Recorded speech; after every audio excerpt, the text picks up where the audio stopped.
I think, I am turned. My mic is on. Okay, is this an okay place to stand microphone-wise? I think it sounds okay.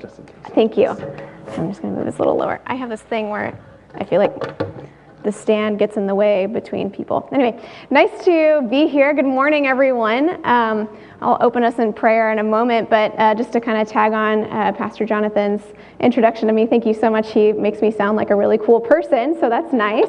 But it is a pleasure to be here. I have been here before, and it's a joy, and yet it's also new to be here in your morning message worship service. So that's really exciting for me. And a little bit of my story, as Pastor Jonathan mentioned, I am a licensed psychologist. I'm also a Christian. I work at Christian Psychotherapy Services, and along with that, I have a big heart for spreading beyond just the therapy office, what it looks like to love those who might be hurting in different ways. And so I think that's partly why I'm here with you guys this morning. And I hear that you guys are doing a series on understanding and showing Jesus' compassion in various ways or towards various groups of people. And this morning I'll be talking about how to show Jesus' compassion to people who are emotionally broken or emotionally hurting. There might be other words that you could use for this sort of category. But before we get started, why don't I pray over us? Why don't we bow our heads as we pray this morning and welcome the Lord here. God, we just thank you for your presence here in this church, God. We thank you for the words that you have to share over each of us this morning, God, and we just welcome your presence here. Welcome what it is you have to do this morning, God, and I just even pray over myself that you would allow my heart to move alongside yours, God, and share the words that are yours to share, God, rather than my own, and that you would just remind us, God, of your love for us and how you wish to use your love, God, to move in us to love others. So we just ask for more of that this morning and ask for your guidance as we meet with you together today. In your name we pray. Amen. All right. So I thought I would start with talking about what I mean when I'm using this phrase, emotionally broken. That's kind of strong language. There could be kind of a realm of things that might fall in this category of emotionally broken. I think it's safe to say that all of us, at least at some point in life, have experienced some level of emotional brokenness. So I'm not referring to some category of people who are over here and we're over here and we're looking at these emotionally broken people as us and them. I think all of us know what it means to feel broken at some point. And of course it looks different for each person, and it's not necessarily all the time.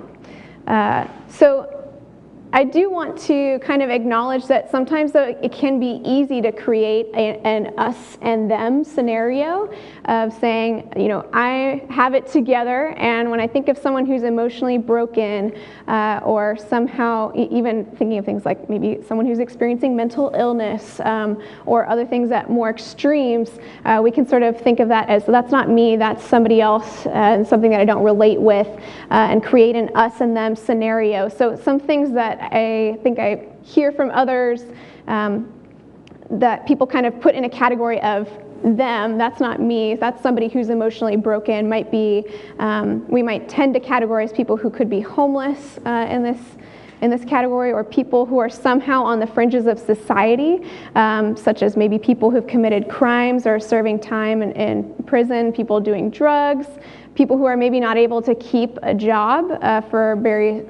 based on various emotional difficulties, that we can sort of say, okay, that might be somebody else, that's not me. And so those are the people who are actually broken. And certainly there's probably an experience of emotional brokenness there as well. And there might even be people in this room who identify in some of those categories too. But I think it's more helpful to say that we're all human and we all experience some level of this at some point. So I want to also highlight other categories of things that, in my mind, fall into this grouping of experiencing emotional brokenness. It could be, people who recently went through a divorce, for example, or some other type of loss. So maybe a death of a loved one, or you lost your job. There's people who quietly suffer under the weight of their own internal insecurities, or experience life as an ongoing uphill battle even when appearing successful to the outside world. So they look like they have it all together to the outside person, but a lot of us have sort of an internal dialogue that other people don't see, that's very difficult and distressing. There's people, it includes people who hold secret addictions to things like pornography, or who quietly sneak a couple extra drinks of alcohol in the quiet of the night. And so I think emotional brokenness hits all of us at some point, and arguably is present for many of us here today as well. So I want to be sensitive to that, and know that we're all sort of together in the same boat. So I am a therapist. I am not a pastor, and so I'm very aware of that as I speak here today, that I'm coming with that emphasis, that I'm coming without a theological degree background, but a lot of awareness in the world of emotional brokenness, and how to be most effective in meeting people where they're at when they're experiencing emotional brokenness. But I wanted to at least pause and make some space for where I see God moving, and where Jesus' heart for compassion comes through in the scripture. And so as Pastor Jonathan read earlier, we're pulling from Matthew 9 this morning. And I know he read it, but sometimes, I mean, this is even just for the sake of myself, sometimes I just need to hear the same passage a couple of times to really hear it. So I'll read it, we'll read it together right now briefly, and then I'll kind of highlight some of the verses that pop up along the way as we continue. So this is Matthew 9, verses 35 through 38. Jesus went through all the towns and villages, teaching in their synagogues, proclaiming the good news of the kingdom, and healing every disease and sickness. When he saw the crowds, he had compassion on them, because they were harassed and helpless, like sheep without a shepherd. Then he said to his disciples, "The harvest is plentiful, but the workers are few. Ask the Lord of the harvest, therefore, to send out workers into his harvest field." So, obviously, this verse talks about Jesus' compassion. He's sharing good news. He's caring for people by healing sickness and disease. And so these are probably falling in the realm of things you might have been talking about so far in your series on compassion. But there's something about this particular verse that at least stands out to me as having relevance beyond but beyond being limited to physical healing, for example, but moves into having a heart of compassion that stretches beyond that. And so verse 36 in particular stands out to me in that front. And so I'll just read that verse again. It says, "When he saw the crowds, he had compassion on them, because they were harassed and helpless, like sheep without a shepherd." And so that phrasing of "because they were harassed and helpless" stands out to me. Just thinking, first of all, Jesus had compassion. It's not saying that he did some action and that was a compassionate thing. It almost sounds like there was something moving inside of him, and he was moved towards experiencing compassion towards people. Like his heart potentially was sort of being moved to feel something towards these people. And what he was feeling was happening, it says, because they were harassed and helpless. So these people weren't sick necessarily or dying, or maybe they also were in a situation like that, but his compassion was moved in his heart because he saw that people were hurting. And that's sort of how I read this part of that verse. So there's something about that. There's something that happens in Jesus, that he sees people are being harassed, he sees people are helpless, and he's feeling something inside of him. He could just say, "Oh, here's a problem, and I'll put a Band-Aid on it, or I'll fix it, or I'll heal it," and they're good to go. But I think there's some process that happens where before he hits that point, he's experiencing something inside of him that's described as compassion. So I want to kind of look at that a little bit and see what's going on there, with the hope that we can maybe move towards embodying this kind of characteristic and to be more like Jesus in this way. So I wonder if I'm going to ask some challenging questions because that's kind of what I do as a therapist, and I like to make people feel uncomfortable. And so that's still going to apply here this morning. So if you aren't feeling uncomfortable at all by the end, then you might not have been paying attention enough or engaged quite enough. So hopefully there's a little bit of discomfort, but in a good way, and you can hopefully go there with me. So I'm going to ask you guys a question that I want you to kind of reflect on internally for a moment. But I wonder if you can sort of ask yourself this question. When you see people who you consider harassed or helpless, are you moved towards compassion? And when I say compassion, I don't mean that you're doing some nice action towards that person, but I mean what's going on inside your heart or your spirit. When you see someone harassed or helpless or hurting, what do you experience internally?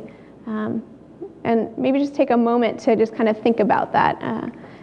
But I think it could be an array of responses that we'd feel in the room, but I think even just sharing from my own personal experience, depending on where I'm at, I might be feeling like I want to run away from this situation. I have no desire to actually be present or experience something that looks like care or love towards someone when they're hurting. And then certainly, of course, there's sort of the less common shining moments of actually feeling something. I see someone hurting and I feel care towards that person, almost as though within my spirit I'm wanting to move towards that person and do something that's positive or caring. So kind of hold on to that idea, and maybe we'll kind of build on that a little bit of what I'm asking about exactly. But just notice what sort of feelings come up inside of you as you consider what it's like when you encounter someone who seems to be hurting. And I know it's common to kind of turn to avoidance, and I think I'd like to talk about that a little bit of what might be happening there if you're noticing that in yourself. Of I don't want to deal with this situation. That maybe it seems like too much work, or it's a burden. Or, I have enough to deal with already. It's not my problem, something like that. So if we're considering, based on what I was saying a moment ago, who might fall in this category for us in our present context of somebody who could be harassed or helpless, someone who could be hurting, I wonder if you would be willing to take a moment to identify who falls in this category in your life. That it's safe to say there must be a bunch of people that you know, unless you don't talk to anybody ever in a given week. There must be somebody, if not a lot of people that you know who fall in this category, and certainly could even be yourself potentially falling in this category. But I wonder if you'd be willing to take a moment to just kind of identify, take an inventory in your mind of who you notice is in your life, whether it be someone close to you in your family or someone as distant as somebody that you just pass in line at the checkout stand at the grocery store or something like that. Who do you notice in your life who is experiencing emotional brokenness? And maybe just I want you to kind of identify who those people are that stand out to you and kind of hold them in mind as we continue. And I wonder if, as you notice the people who come to mind, if you'd be willing to kind of ask within yourself how you have responded to them. So a similar question that I was just asking about. Within your heart, what sort of internal response comes up when you think of whether it be that friend that's going through a hard time and is calling you again for support, or or even the person who might be hurting within the church who you're aware of, or at your workplace or at school. How do you feel as you notice that this is somebody in your life?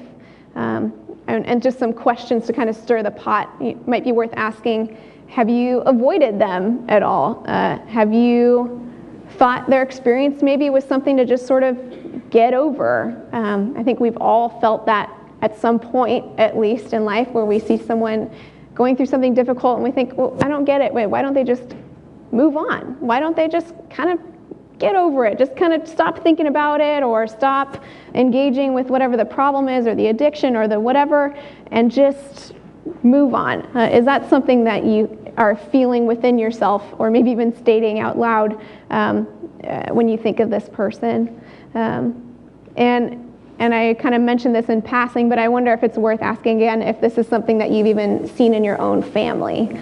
Is it possible that this is coming up closer to home than it's tempting to sort of keep it as, oh, this is something that happens outside to other people? But I wonder if this is happening in some of our families too. And of course, in the broader church family here, within even just people in this room. So, and also to kind of push further, to think also about your neighbors, maybe literally your neighbors, whoever lives next door, but kind of the people outside your inner circle or within the greater city of San Francisco, whatever it might be. There's a lot of people who experience a lot of emotional brokenness in our city, in our world, and you don't have to go very far to find somebody who's hurting. So coming back to this passage again, I kind of was making an argument, at least, that I think Jesus might have been feeling something inside of him before it even says that he went and did something. He saw the crowds, had compassion on them because he saw that they were harassed and helpless. And then it kind of goes on to say, then in verse 37, then he said to his disciples, "The harvest is plentiful, but the workers are few." And I've heard this verse many times, so maybe a lot of you might relate with me in that this is not a verse that you've never heard before. So there's the harvest is plentiful, but the workers are few. And a lot of times when I've heard this verse, I hear it as there's a lot of people who are lost and they don't know Jesus, and that's the harvest. All the people who haven't experienced God's love or don't know who God is, that's the harvest. They're sort of ripe to be picked, and we are the workers, and we need to sort of go out there and make sure we kind of find those people and harvest them sort of into God's kingdom. And I think that is an incredibly meaningful and valid interpretation of this verse. And yet it's falling right after verse 36, where Jesus is talking about compassion for the harassed and helpless. And so I wonder if additionally this verse could be referring to the harvest being those people who are hurting, regardless of whether they're Christian or not, or whether they're needing to meet Jesus or not. If the harvest actually looks like those who are needing to experience compassion in one way or another. And that if in that sense we might be the workers who God chooses to work through and show compassion to people. So that's just sort of an idea, at least, that comes to mind. And so I wonder, as we sort of reflect on this as a possibility, if it's possible that we're supposed to be the workers, I wonder what that looks like. And I think for me, a word that I like instead of the word workers might be advocate. If we think of ourselves as advocates, Jesus is our advocate. When he has compassion on us, he's sort of rooting for us and investing in us. And I wonder if it's possible that he would like us to be the workers, to be the advocates for those who are hurting. And so verse 38, it just says, this is Jesus speaking, says, "Ask the Lord of the harvest, therefore, to send out workers into his harvest field." Which is sort of interesting. He's telling his disciples to ask the Lord, which is himself, Jesus, to send out workers into this harvest field, which includes a lot of categories of people, and including those who are hurting or emotionally broken. And it sort of feels like a passive way of Jesus saying, hey, by the way, you should probably be doing this. When you pray for people to go out, you're praying over yourself, really, that God would send ourselves out into the harvest, into the broken places that might also be a bit messy. So I want to come back to this idea of having a compassionate heart versus, let's say, you see someone who seems emotionally troubled somehow, and you're aware of that, and regardless of what you're feeling on the inside, you know it's the right thing to do to show love for this person. So you might not really be feeling it or be into it, so to speak, but you go ahead and do some action towards this person that seems like that would be the most compassionate thing to do. And I think there's a lot of validity to that, and I would encourage continuation of that. But I think if if we're not stopping to look at our hearts at all along the way, then I think we're sort of missing something. To say, if we're just doing it because we're supposed to do it, even if we don't feel like it, certainly doesn't mean we should stop doing it. But if we're not ever stopping to look at our hearts and say, well, I wonder why it is that my heart's not really feeling it, it's not really sensing compassion towards the person that I'm trying to show love towards, then I think we kind of miss something. So I wonder what it looks like then to have a heart that aligns more with Jesus' heart of compassion. And that's kind of the part that that I feel like is kind of the meatiness of what I'm talking about today. That certainly I could tell you guys, okay, here's the people who count as emotionally hurting, emotionally troubled somehow, and I want you to go and do X, Y, Z to those people, and they will experience love. And there's some value in that, and we will touch on that a little bit as well. But I think that the bigger win to me would be, well, how do we actually experience that sensation of feeling compassion towards people? Because if you do experience that, then you almost can't help but move out in those sort of more measurable, active ways of actually doing something that's positive. So what is it that's going on, that there's a heart of compassion that's moving?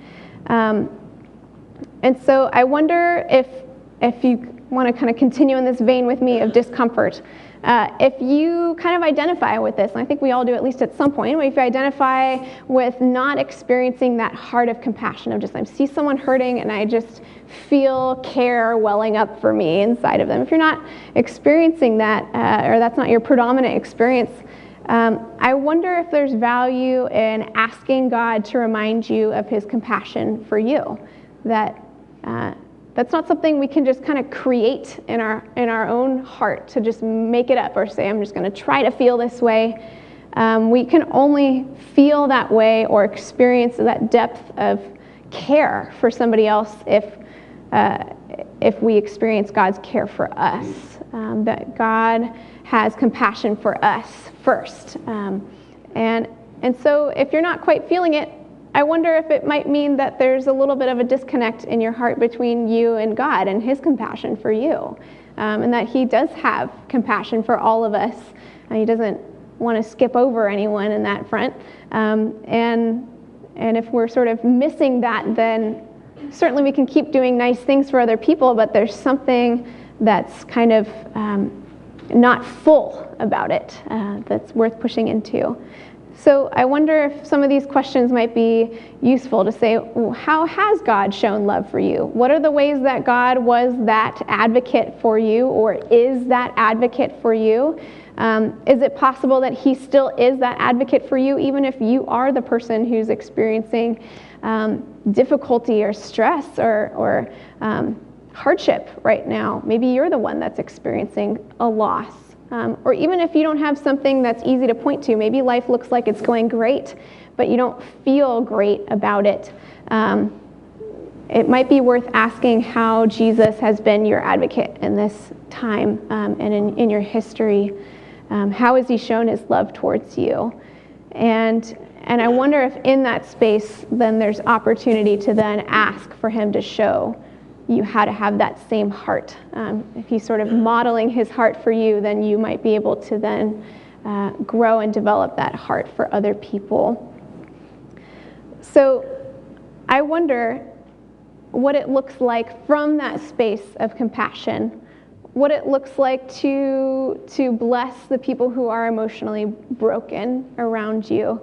So I do have some ideas about this, but also I have a moment of interrupting my original plan, because I was thinking, when I come and listen to a Sunday message, at least for me, the way that I learn best, because I'm a therapist, is I really like when the person sharing tells some deeply meaningful personal story about their own life, and they kind of put themselves out there, and it's a little bit vulnerable. Then I've sort of captured my attention, and I sort of buy it.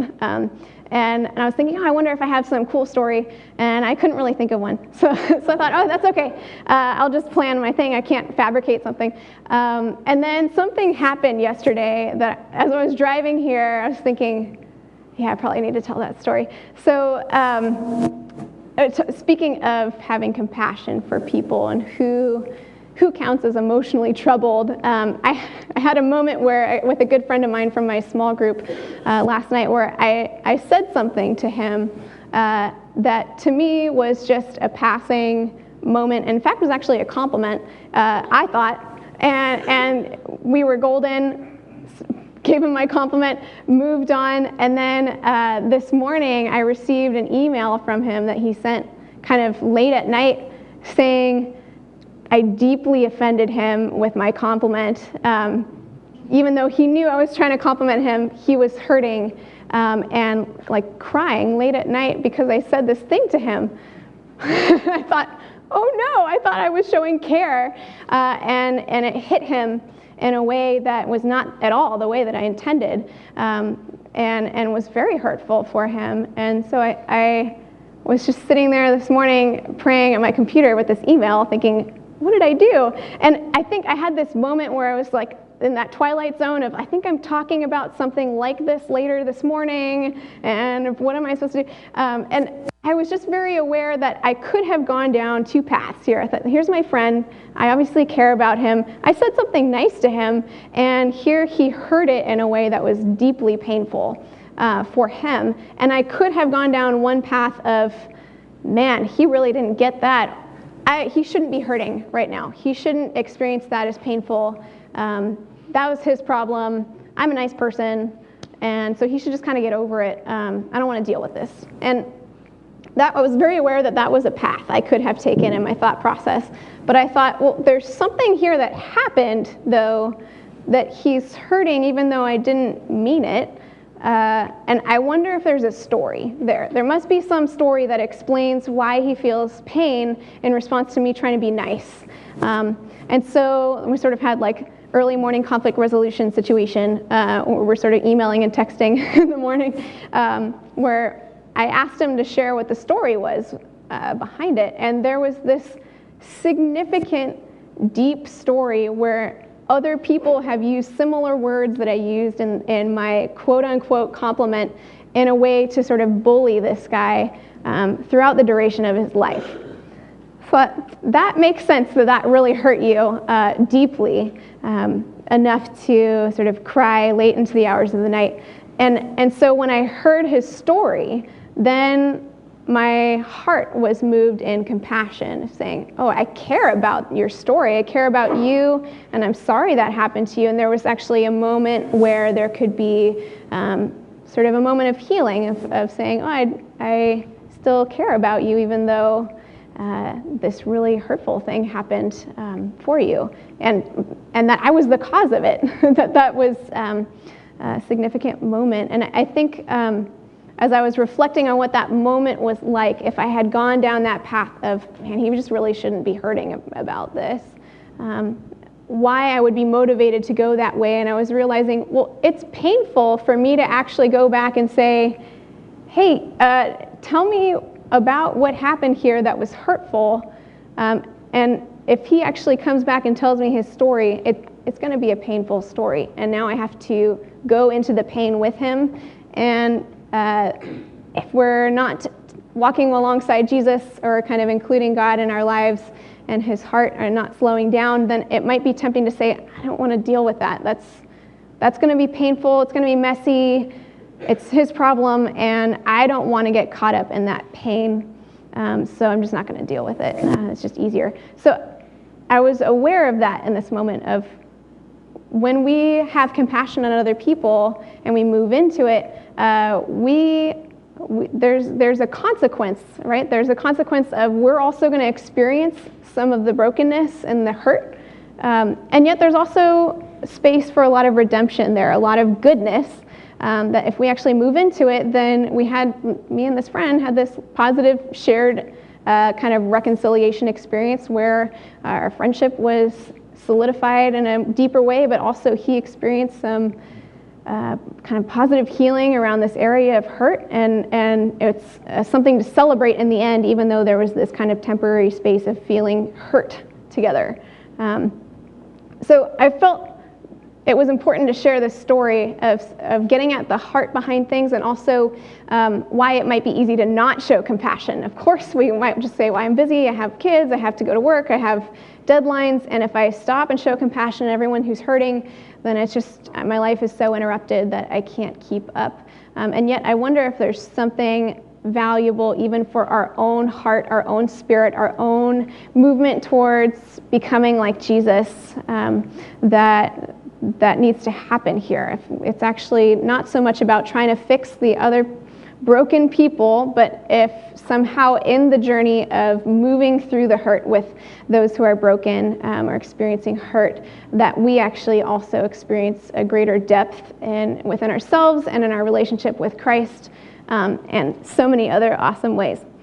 So with that, I do want to kind of come back then to to end on sort of a little bit more practical things of, well, what does it actually look like to, once we see people are hurting or broken somehow, how do we bring or show compassion there?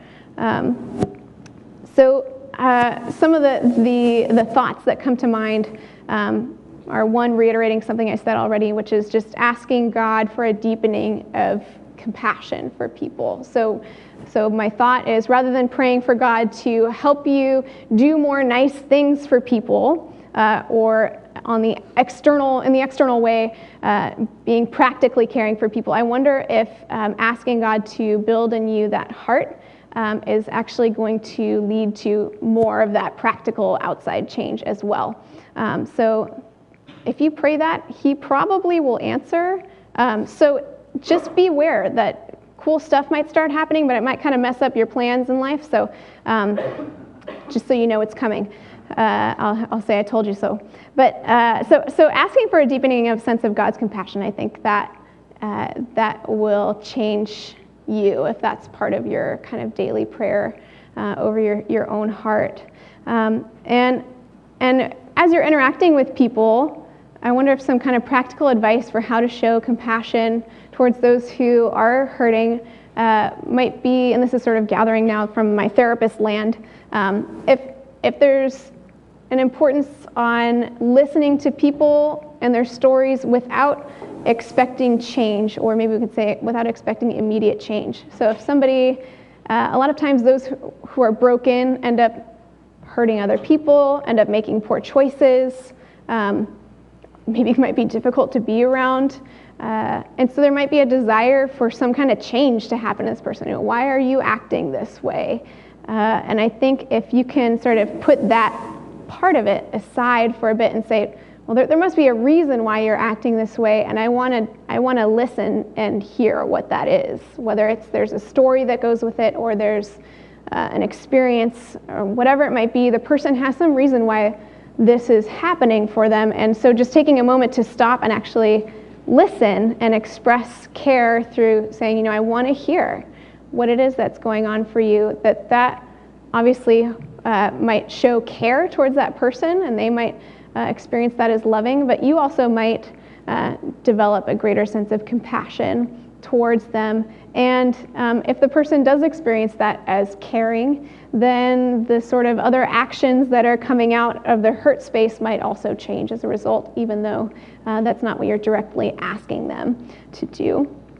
Of course, prayer is sort of the easy answer, and yet at the same time, how often do we actually stop and pray in our day and say, Jesus, show me who needs compassion in my life. Show me how to be caring and compassionate towards those people. And maybe some of you are falling in that boat, and good job, maybe, so that can rub off on a lot of us. But I think it's really easy to pray about other things, whether it's, okay, help me get through this exam, or help me out with something, or praying for bigger things within the world, which all of those are important. And yet I wonder what it would be like if we just stopped and asked Jesus to open our eyes to who needs compassion and how to do that.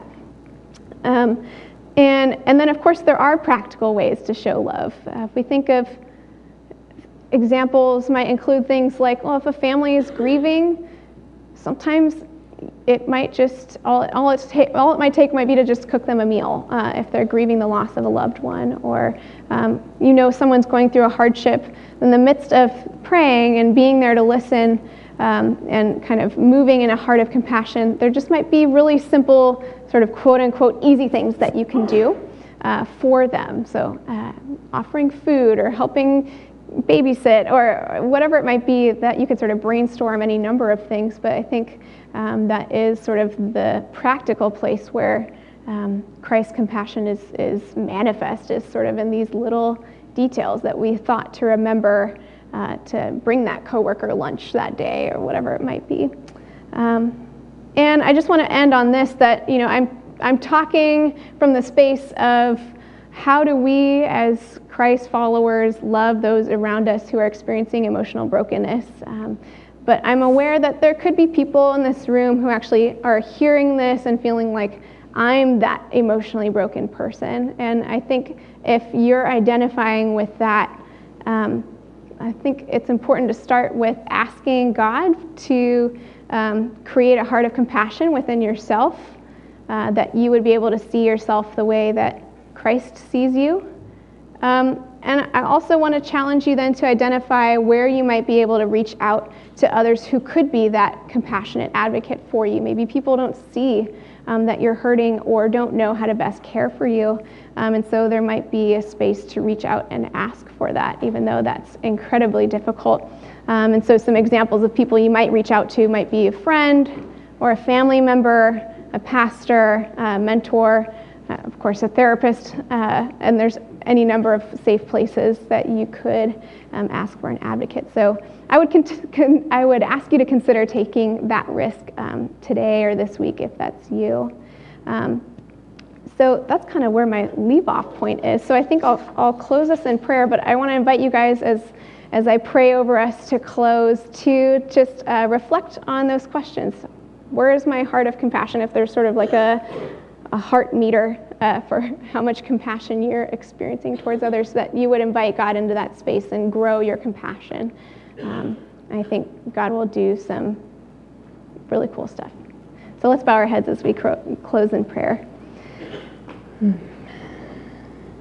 Dear Lord, we just thank you for this beautiful space, this church, God, that you've blessed and poured into, God, in so many ways. And God, we thank you for your heart of compassion over each of us, that you are our advocate. You love us more deeply than we could ever even understand or know. We thank you and praise you for that goodness and that gift that you offer us that we don't deserve, God. And so as we sit in that, God, we just invite you to show us how to move in that heart of compassion, how to take on your heart of compassion and show love towards others, whomever you've placed in our lives, God, who probably needs to experience that heart of compassion, God. We just welcome you as we continue about our time and our weeks, God. In your name we pray. Amen. Hey, thank you, Marie, for